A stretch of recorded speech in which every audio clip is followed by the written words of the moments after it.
Racing just is started. We have Haha.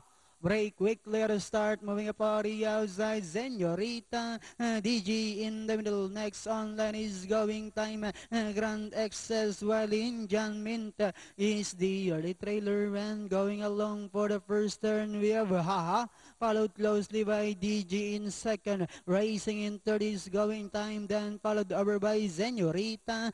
Grand Excess while in John Mint now racing less.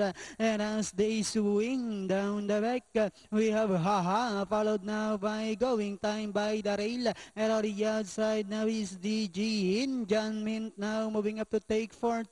Next one line is Grand Access while Senorita is still racing less. Inside the Tres Octavo, we have Going Time by about 3/4 length lead. Moving up once again on the outside is Haha. DG in John Mint still in fourth.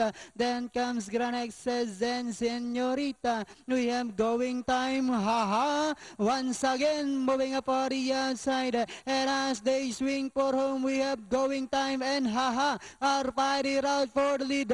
Going Time by a length and a half. And on the outside is Haha with about 100 meters of the race. Haha takes the lead over Going Time in second. And nearing the finish line, it's going to be Haha. Going Time, DG, then comes in John Mint, Senorita, Grand Access.